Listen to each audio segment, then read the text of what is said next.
Very On to the nice, boring stuff. nice logo, by the way. The only one with the logo. We know who's proud of the Compliments of school. Google. I could probably extend the length of this entire meeting to talk about facilities and transportation, so feel free to cut me short if I start getting winded. I'm gonna try to buzz through this as quickly as I can, but provide as much detail as I can also. As far as transportation, I'm gonna start with just our annual operating budget. Transportation looks to be up 9%.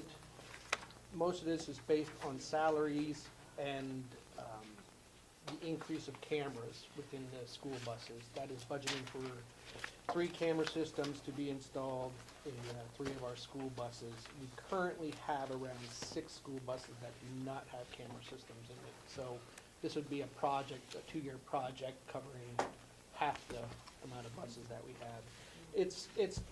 It's protection for the students, it's protection for the driver. It just helps make everybody's job a little easier to have these cameras in there. And when there is a disciplinary action, it makes things, if there is a need to bring parents in, it just helps to bring awareness to the problem that's on the bus.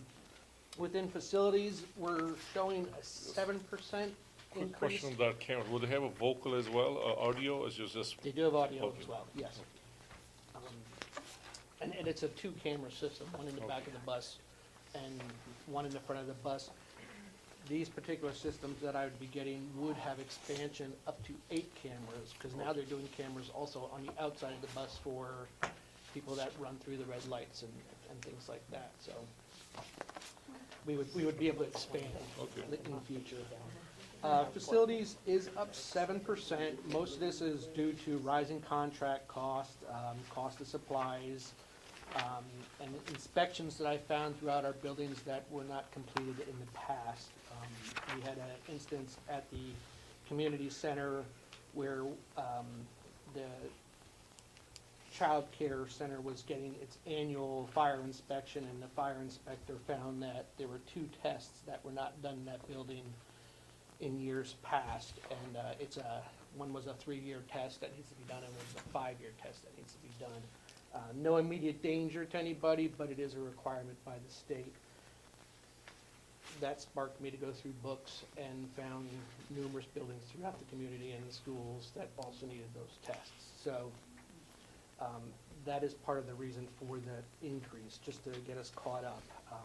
Also, it would go with athletic inspections. We get an annual bleacher inspection done on our stadium and our bleachers within our gyms, but we hadn't been getting the inspections for the basketball hoops that drop down, and all that equipment needs an annual inspection for safety. So that is included in this budget also. Where I feel facilities saves the overall community the most, and it's also our biggest struggle, is we have approximately a staff of 35 full-time employees, and we have roughly about 10 part-time employees that assist in transportation with driving vans we really struggled this year with transportation. We were lacking bus drivers. We were literally down to the point where if we had one person call out sick, we were gonna have a problem. It would have been a call to Howard first thing in the morning. Luckily, we had people work through being sick and doing what they needed to do to bring it together and make it work. But we do have people that we juggle around and are in and out of our office quite a bit to help make the process move along smoothly. We are currently up to staff. I believe we're short one part-time person, but it's not a huge hit to us right now, and we do have somebody that is lined up to fill that position. We're just waiting for them to get their final endorsement for it. Is that for driving, for bus? Yes, yeah, for a bus driver. Much like IT, our department runs on the one-town concept where we provide services for both the schools and the town. I have, my third sheet back, is a list to show you roughly of what our group accomplishes. We have about 16 custodial staff on at night, and 3 during the day, just to cover lunch duty, spills, any type of accident. But the majority of the cleaning gets done at night after school hours, and we have 16 people on at that time, full-time, and they clean roughly 8 buildings. We've got, 3 schools, and then the numerous town buildings also get done with that same group. You have a total square footage for the 8 I buildings? don't have total Okay. square footage. It is a number that I want, because I think Yeah. it would really add to this. Okay. 2 of those custodians currently are on a limited hours due to medical reasons. So I think one works a few hours short of their schedule, and another one has 1 full day off every week, and that is just due to medical conditions. So that 16 staff members is when we're running at full staff. And then we have 20 properties that we cover in total with 4 staff members in our maintenance group. Sometimes I'll fill in as needed to be a 5th one, but that's only if my schedule allows. So that's just to give an idea of we really are running bare bones. My staff is great. I wouldn't trade them in for any other staff that I've ever worked with. They have frustrations, and it's tough some days to, for example, and I'm sure everybody's seen the sand. Sand is definitely a difficult problem to work through in the winters, and we try to keep morale going as best as we can, but what I'm getting at is what's not in the budget is the addition of 2 additional custodial staff and 1 additional maintenance person to help cover that. Now that it would be in addition to the already percentage increase in my operating budget as the way it is right now. May I just join in for a second? Would you mind, Harry? Sure. So I just want to remind those of you who were here last year that it was pointed out a year ago that we had a serious, we were understaffed, especially in custodial. And it was just built on the pure math formulas of how many square feet can one person reasonably clean in a day. And at the same time, we were hearing from administrators and teachers and nurses about their hope for more regular cleaning of our schools. I mean, we actually went around, some of us, and toured the schools to get a sense of just what are we talking about. And and it was never meant ever to be critical of the people that work here. It was just the fact that the people we have couldn't keep up with it. And of course, that for them is a morale problem when you're working so hard and people can't feel pride in the condition of our schools, and yet people are doing their very, very best. That's a real problem.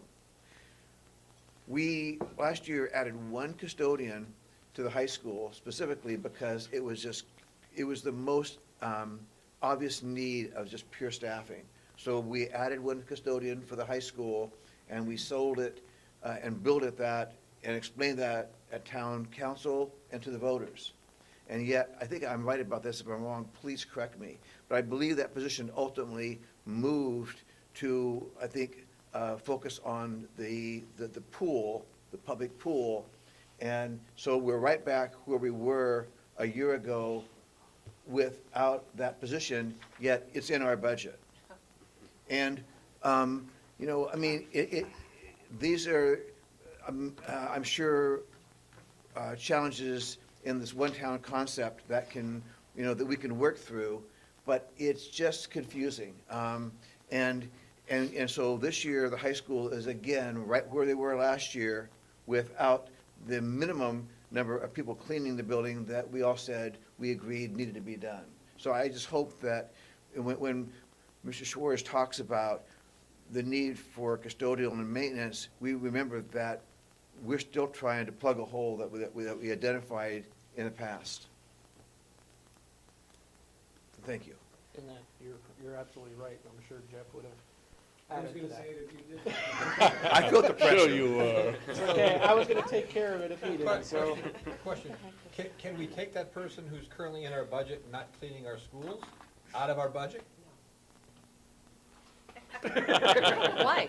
Now, what happens is, and it's in the budget, is all the custodial staff in Cape Elizabeth is budgeted through the school department. The town does reimburse us for a portion, and if you notice, if you went through every page by page, there were notices saying town reimbursement, and we've talked about trying to break it out, but the thing is with the custodians, if the town hall needs to be cleaned and then they're desperate, everybody goes there. Sure. If the high school needs to be cleaned, then they all get together, all 16 of them, and they go help that out. So you can't, it's very hard to kind of parse out, well, these people are just town custodians and these people are just school custodians. We are trying to do this one town concept thing.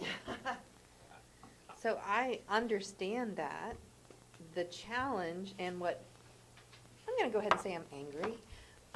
We had to fight to get that in our budget, our budget.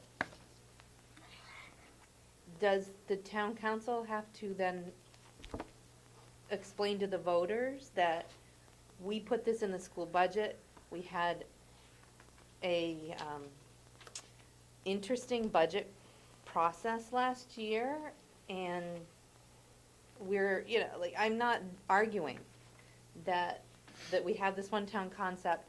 It's not perfect, it can be a little messy. However, if the pool needed another custodian, then I think the town should have added and not asked the school, after arguing and justifying for a custodian that was needed at the high school. Well, Do you know, I mean, does anybody understand where I'm going with this? Yes. Okay, thank you. No, If we I put it in our totally- budget, we expect the benefit is the answer. And I totally get where you're coming from. I think that position was misrepresented last year when it was brought forward, and there was a lack of communication and understanding on the whole process. And that's why we're trying to make it as transparent as possible that, what we're doing here, because this custodian for the high school, there is still needs at the pool.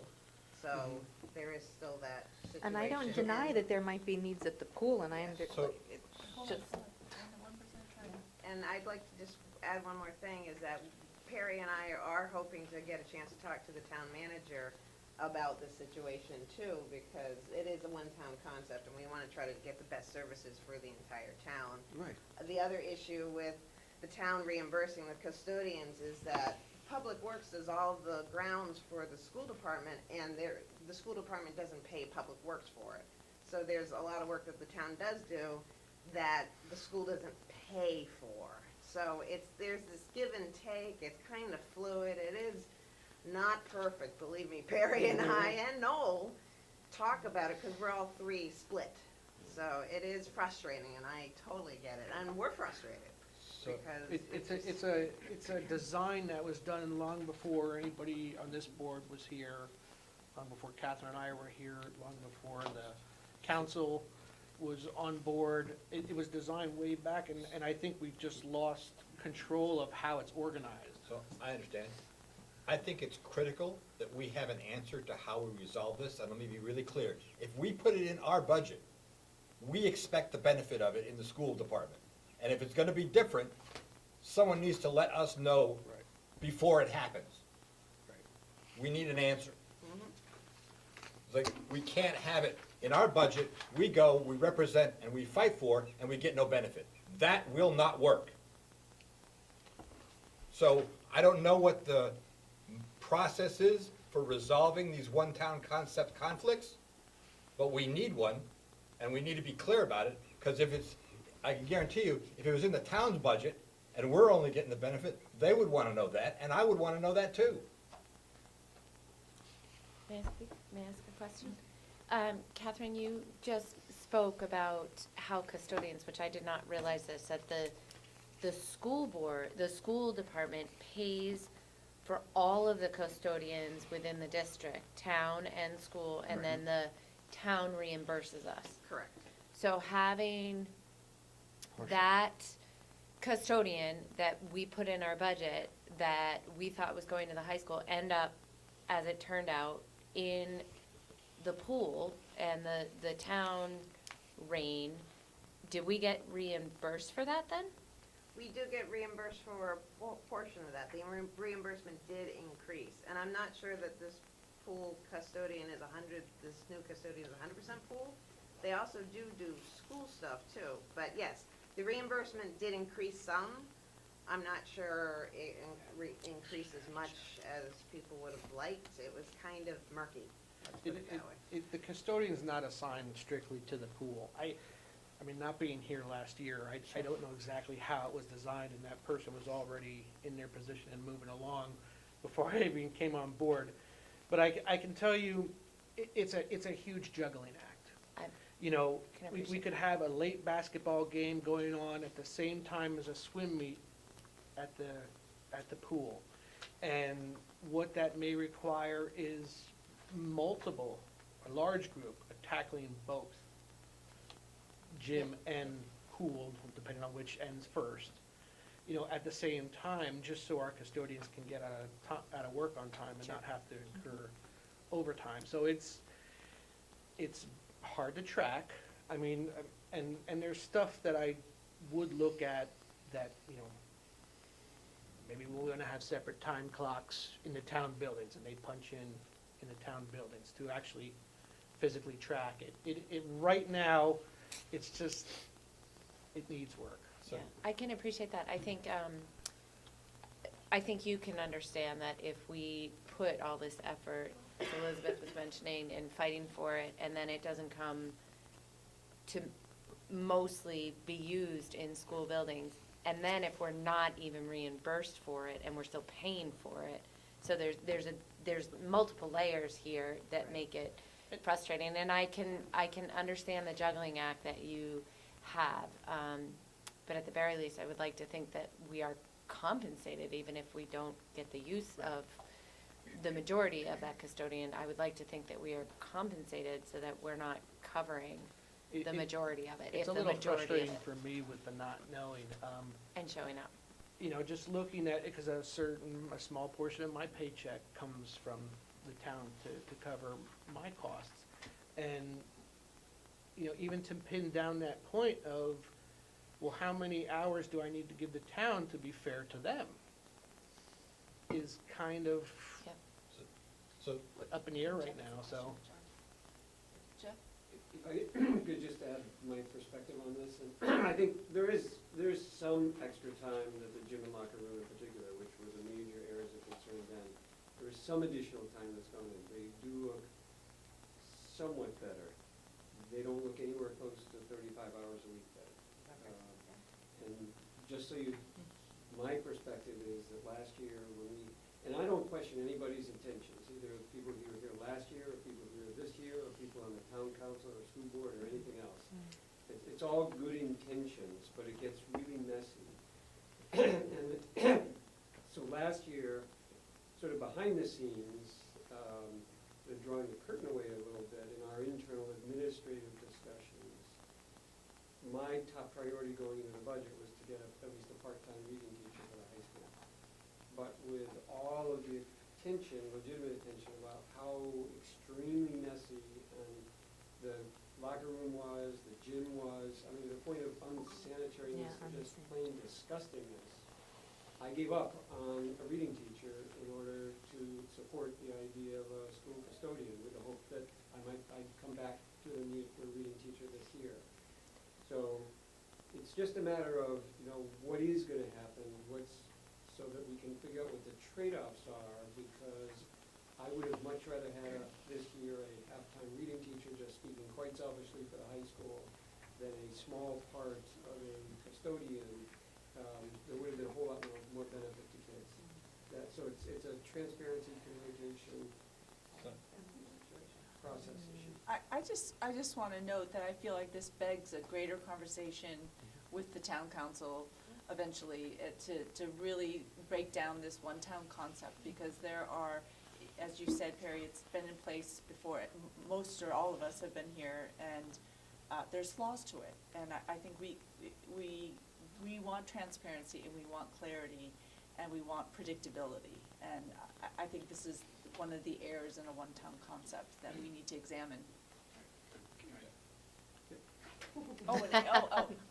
Gonna have time, because we need to leave time for questions and answers. That's So I just wanna let Kathy know that, John. I think we're gonna have to save that for the next It's time. 8:11 now. Yeah. Could I just add one 30-second anecdote, sort of on the flip side of when the one-town concept worked? So last week, February school vacation week, I was walking into the front entrance of the school and noticing and being struck by all of the sand that was just, and I wrote to Bob Malley, who's the Director of Public Works, and said, it looks like there's a sandstorm out here. And I know you'll get to it, you'll clean it up.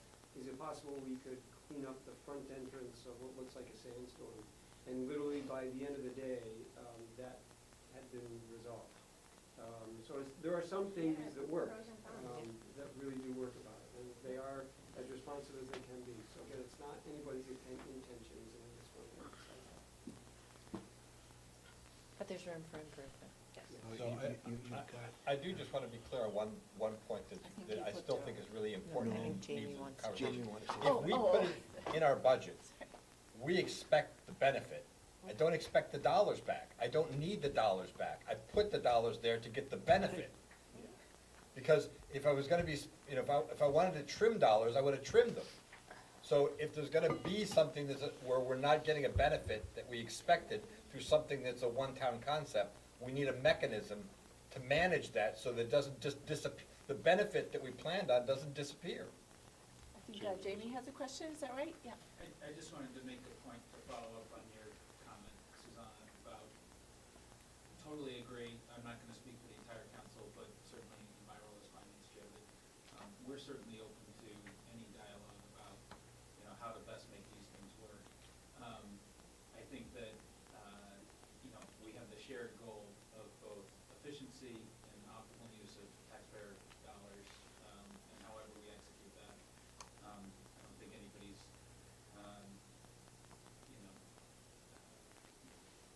overly wedded to any particular way of doing that. The only thing, John, I just wanna, I don't want people left with the impression that the town council directed to have the janitorial resources deployed. So that's not a decision that the council would get into, or, certainly, staff handles that. I understand your frustration, and I think there's some validity to it. I appreciate, Jeff, what you're saying about, sort of how these coins tend to balance out sometimes, but, just for anybody either here in the room or that watches later, I just didn't want anybody to have the impression that the position had been added through last year's budget process, and then somehow the town council directed those resources to be deployed elsewhere, because that's not the case. So That's fair. if I gave that impression, that was mistaken. It was not intended to be aimed at the town council. However,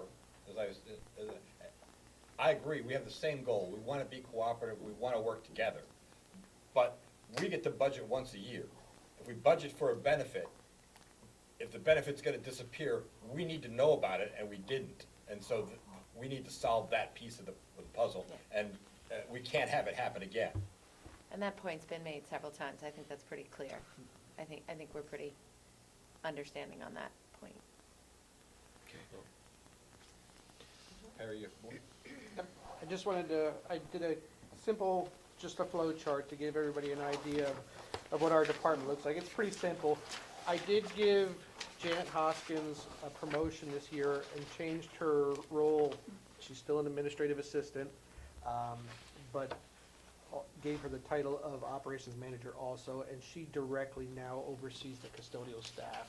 And that just helps free me up a little bit to share both sides of the town and school, and I work directly with transportation in the maintenance department now.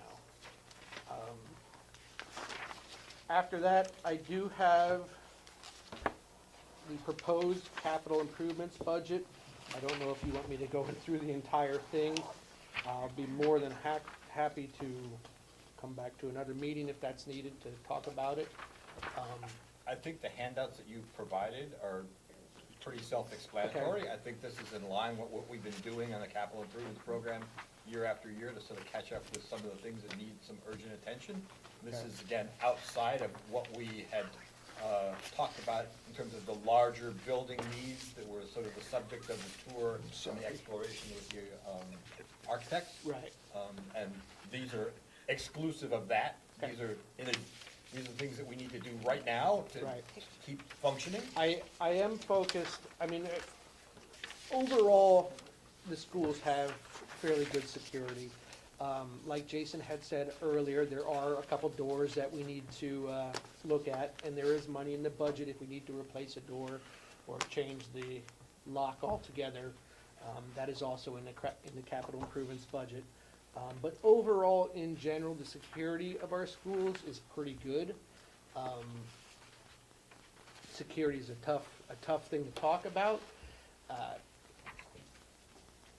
I'll just say, it seems like these incidents that are happening, 9 out of 10 seem to be student-related, and not really an incident where somebody is physically breaking into the school.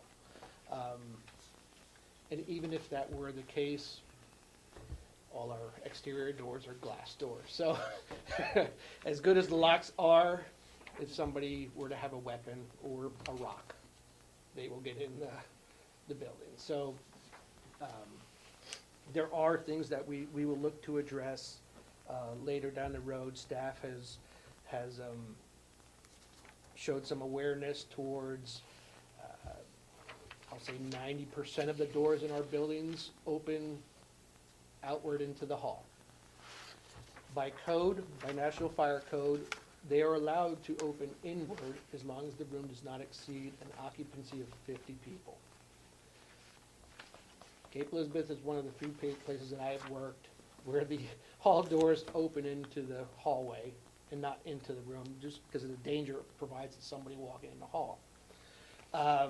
Staff has shown an interest in how they can better protect themselves when or if an intruder or somebody would come in the building. That, how do you barricade a door that opens outward? So it's a very legitimate thing to think about in the future years to come. I am also focused on bringing our buildings up to the best they can be as far as aesthetics. I looked earlier today and saw that Cape Elizabeth gets an A+, #1 ranked in the state for academics. I think we owe that to the people across the table here, athletics, special ed. They all got us to that A+. Unfortunately, I don't think our buildings are A+. I think we're maybe B-. So my goal is to look and see what we can do with what we have, but also look into the future of, the schools that were also on that list: Falmouth #2, Yarmouth #3, Scarborough #4, Portland #5. There are surrounding neighbors, and they're all doing major renovations. And I've said this to some of you before, but I look at this as we're in a little bit of a competition. And we're in a competition for residents, students, families. And as somebody who has moved into the area, and unfortunately I was not able to land a home in Cape Elizabeth, I did look, and taxes did not scare me. I believe in paying for what you get. If you've got a good school, if you got a nice community and you have a lot of attractions around for you to you do as a family, it's worth paying the taxes. But what I fear is these schools that are close by are able to steal future residents away, future students away, because of the wow factor of their schools. A new family can roll into town and say, well, Cape Elizabeth is #1 on the chart, but Falmouth is #2. So, you know, we're gonna get a pretty good education for our kids. We can go into Cape Elizabeth and see the Fort Williams when we want to, and enjoy their beaches and overcrowd them. But, you know, we're not gonna give them any tax benefit while we're there. So, yeah, I look as we are in competition with our neighbors. And, that's my soapbox. Any questions? So- Yeah, I just want to clarify that I've never seen the clarity of the proposed capital improvement plan I as know, this. This never. is very This is straightforward, understandable, Fantastic. and I really do appreciate that, as well as the photographs that go in step. But I also want to point out that this budget, we cut by 50% 2 years ago. This used to be $1 million budget for CIP, and we whacked it to 500,000. So this money, you know, can just we get so much done at a time, and that's part of why, for another meeting, we'll need to talk about the proposal for the architects and the engineers to go forward with the study, because some of this, at this rate, we're gonna lose ground on maintaining the buildings when we cut it that much. Not to mention any improvements. Right. And I think we didn't put together this data, but if you go back and look at essentially about what percentage of your asset value you should be investing in maintenance, we seem to have been below that for some time and have been trying to make up ground, and then we're back to, it seems like we're back to where we're treading water again. Right. And you can see evidence of that. For people who joined us on the tour of the facilities, looking at some of the upgrades we want to do, you can see evidence of that as we walked around the facilities. Right, and that is one of my reasons for wanting another maintenance person. We are able to keep up. I mean, the staff does a great job. I mean, for maintenance guys to do the amount of work that they have to do and the amount of buildings they have to cover, I mean, I couldn't ask for any better with what I have. Where I would like to see is us to go into the future of more preventive maintenance, extending the life of the things we have a little better. We're unable to do that right now. That basically, they're just doing the workload that's given to them, what's broken. Anything outside of that, we just can't accomplish. And it is also covered by contractor assistance on a lot of things too.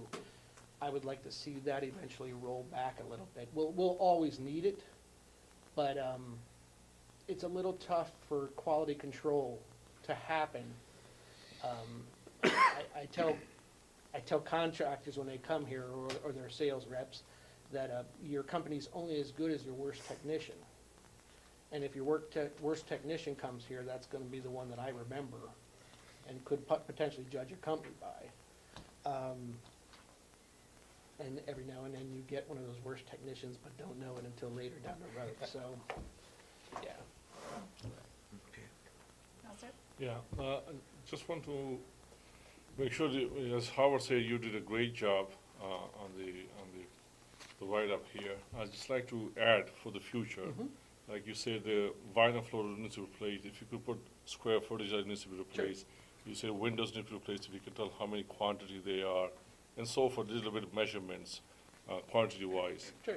Like whiteboards needs to be replaced, how many of them, and so forth.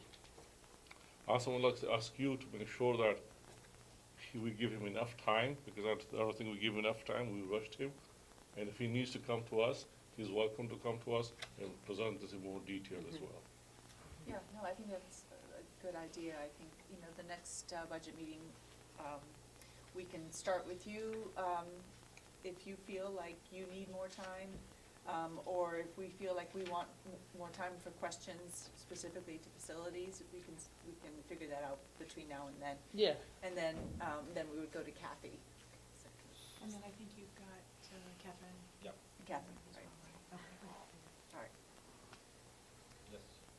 I'd like to echo Howard's sentiments about the detail and clarity in your presentation of what exactly is going into the CIP budget.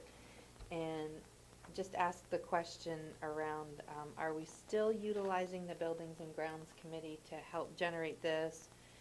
And I don't have a dog in the fight, it's fine. If not, but, are building principals and other, are people really still involved in helping Yep. inform your decisions around what priorities make it in? I made the mistake of picking the week for everybody to go over the list, the week that we were closed.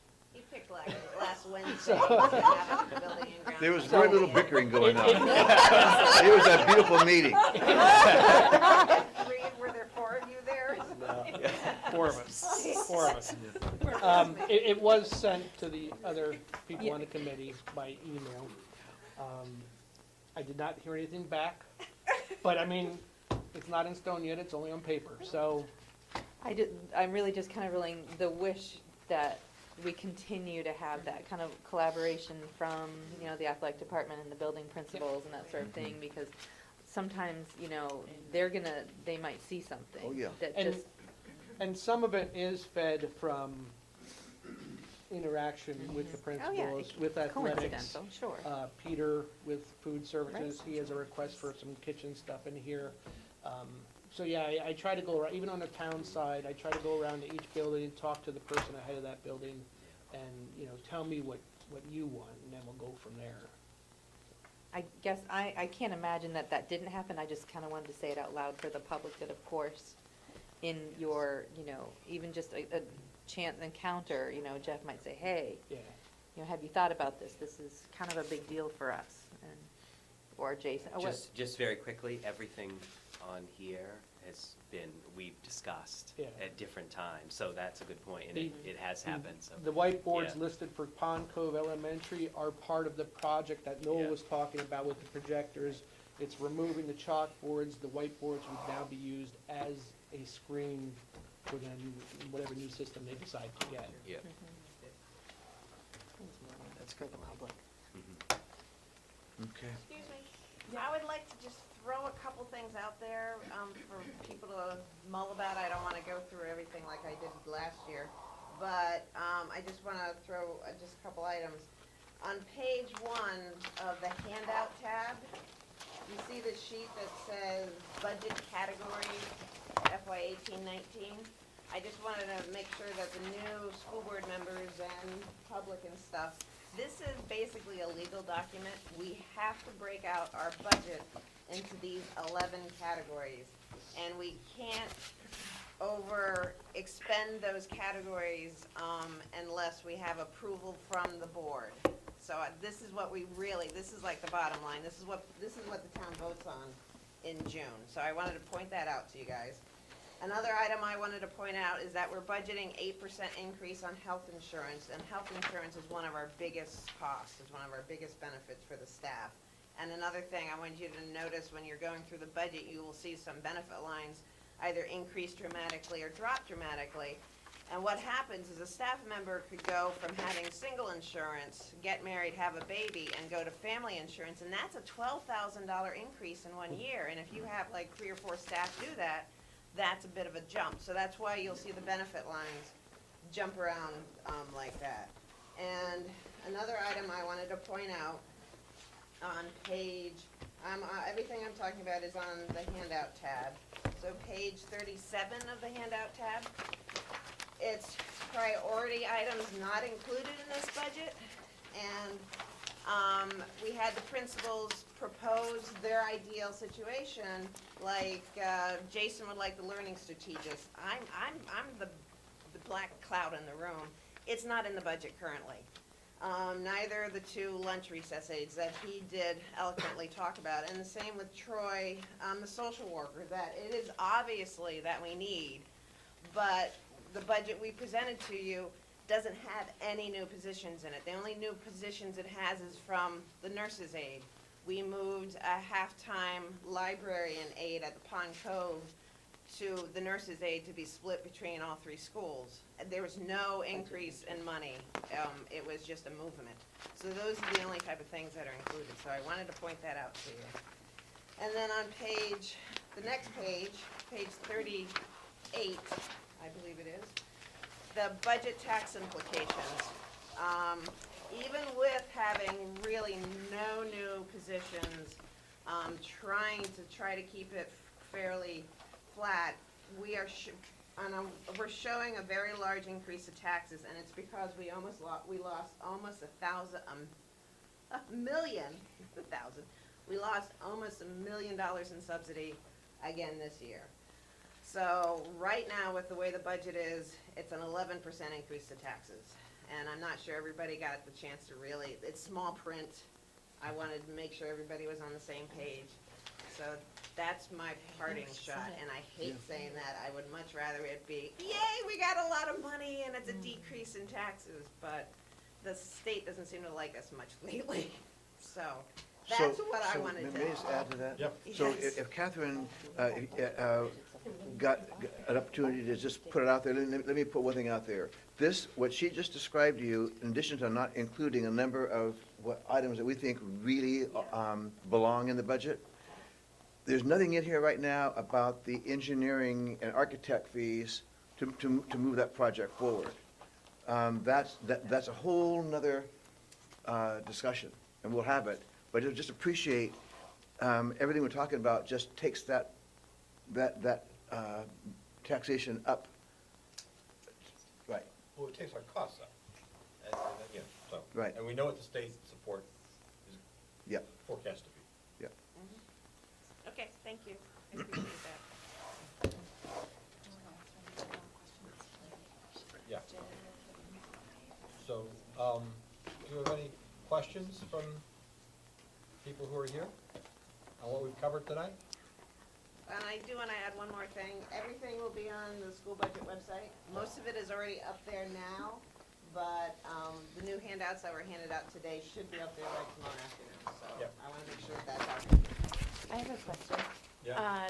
So one of these handouts that you gave has a total cost of $607,000 that is not in the 11% increase. That those are a lot of the things that we heard today that sounded barely above keeping things normal and very, what's the word I'm thinking of, very conservative in trying to make improvements, but small improvements that would make. Anyway, if we were to add, just speaking, if we were to add all of those, that $607,000 and some, do you know what the percentage would be? It wouldn't be 11%, it'd be higher. Do you have an idea of how much higher? I can tell you that the percentage increase to the actual budget itself would be like 2.25% on top of, I think, the 3-point-something% that it currently is. I can't tell you what the taxation amount is. It could probably increase to possibly 13% tax increase. Those are just round figures off the top of my head. Right. But I think that's important to be able to distinguish what the difference would be if we added this number, and if we added however much we need for the architectural firm, to know what we're working with for a percentage with those numbers included as well. Is that what the board wants to see? So, Let's, And maybe that's premature to know that. I mean, do we know the number for the architectural So- firm? We Mhm. do, yeah, I mean, I I guess. think it's worth. so I think that, Yeah. I think that one of the next things we do want to cover at the next meeting is exactly that. I think we do want to go look at what's in and what's out of this budget, and what we want to say, we think this belongs in or out. And have a discussion about that, and then prepare a budget based upon discussion of those items, including the architectural study, including what was in those proposal lists. 'Cause I think those demand a little more detailed discussion. I think at this point, part of what I was hoping to do tonight was to get through, this is the base budget that we've presented and put out there as our first public draft. And then I think we have the work to do to wrap our heads around what that means. Yeah, and I guess, and I don't know if we want to go here, but on the other side of the spectrum, what would it be like to bring it down to 5%? What does that mean for our budget? Does that mean cutting 5 teaching positions? Is that what it would take? What does it take to bring it from an 11%? If we are bare minimum with the 11%, how do we get to a lower percentage? Just so that the public as well can understand what that What the entails, implications what are. the implications Yeah. of that are. So if you all get to that point that you want to see a reductions, I would really appreciate having some time to sit down with a group of people and really talk about a serious proposal, as opposed to an alarmist proposal. And I can And, respect and, that. and let us come back with what we feel is the most responsible way to hit that number. I would love some time. Absolutely. And we wouldn't be playing games, this would be for real. But you need to understand, if we do that, it's gonna impact morale, because we're gonna be listing positions, and people are gonna feel, understandably so, this is getting very, very personal. And so, just understand that, Yeah. So, right, and in addition to that, and I think I'll talk about this a bit in summary, is one of the things we've tried to do tonight is to talk about how we put this budget together, how we're doing what we're doing today, and the educational benefit of all of the personnel and non-personnel dollars that are in that budget. And when you cut out dollars, you're not just cutting dollars, you're cutting educational benefits and what that means. And so, if last year we didn't fund RTI, you wouldn't be seeing those improvements. Budget numbers and things have impacts that relate to our results. And so, we can go through and want to go through and have a serious exercise when we're at that point, but it doesn't come for free. It's like there are costs and implications of that are different than what we're doing now. Can I follow up on what you said, Howard? I can agree completely that it could affect morale and that it could be a total game changer, and I definitely don't want that. And I guess my question to you is there a way to do something in between where it's sort of hypothetical and not very specific, like not saying we need to cut out a Spanish position in the middle school, or we need to cut out and have people Right. feel threatened, but something more general that to say, in order to bring the budget down, and maybe we can't, I don't know. no, but- we could start with some general identifications, but at some point, it's gonna have to move To more specific, if it gets Mhm. that way, but just so that maybe people can find out what it takes to get that lower Well, my- percentage if we need to, and then we could fine tune it if we have to go there.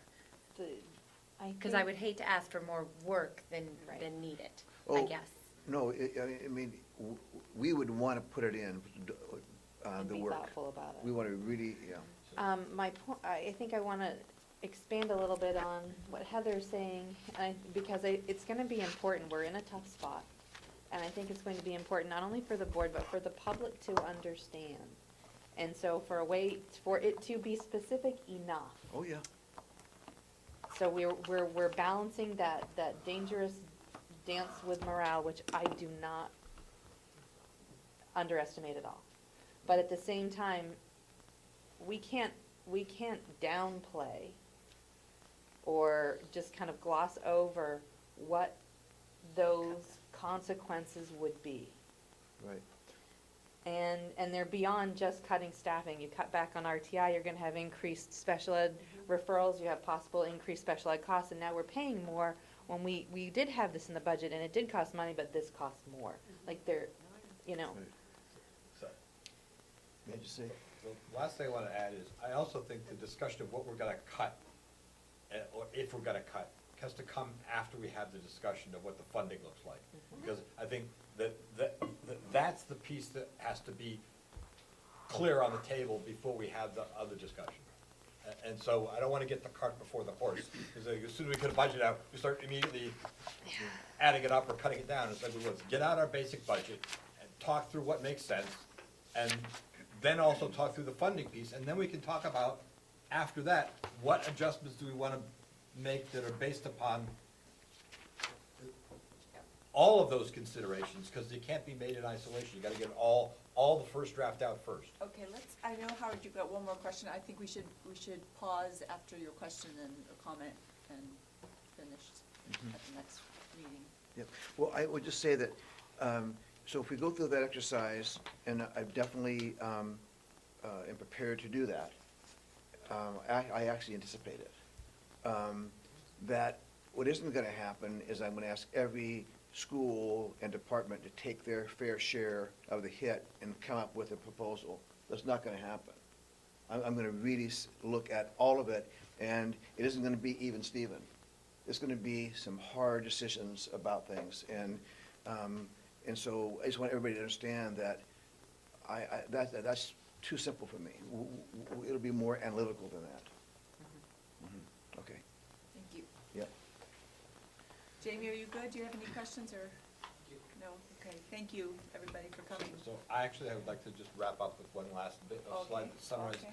We didn't get to all of the detail in the budget tonight because we still have the administrative piece and Kathy's piece to go. But looking at the overall budget numbers, I wanted to just reiterate a couple of things we covered tonight that I think are critical. One of which is how we staff our schools and why we staff our schools is you have to have the particular mix. It's not just about the head counts. It's about the student needs and how you meet those needs.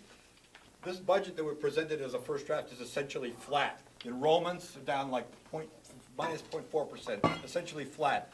The personnel is essentially flat. It's down 1.1%.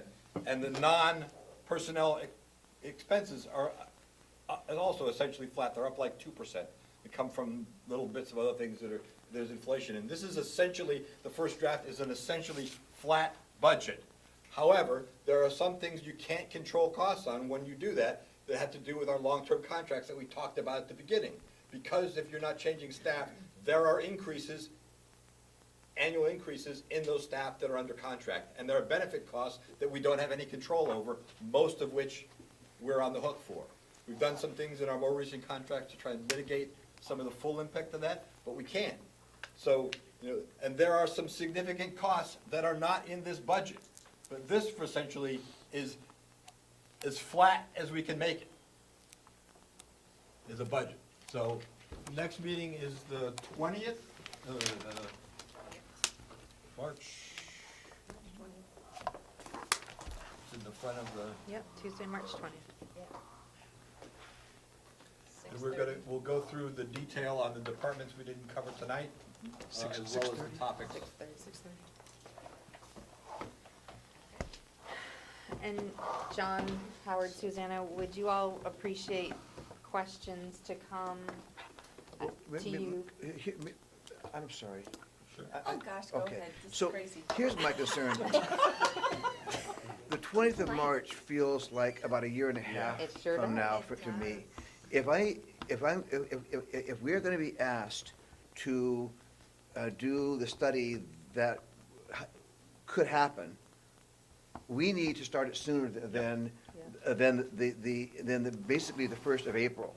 If people are gonna lose jobs, and I'm not saying they are, but if they are gonna lose jobs, they need to have a chance to compete for jobs that are out there. And the job market opens up in April. So if people don't find out about losing a job until May or June, they've lost the major opportunity to find a job elsewhere. And so I'm really concerned about that. I'd love to try and have a meeting sooner than March 20th, so that we could continue this conversation.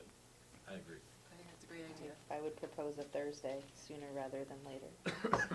A Thursday. Well, all our Tuesdays are eaten up. Perry, you got any vacation ideas? No, that happens in April. Oh, that's Yeah, right, wait, with wait, April. Too late then. Right, We April. can, we can find a date. Okay, you'll find a date. We'll find a date Okay, that works. good. I Thank think you. That's a great idea. Thank you, everybody.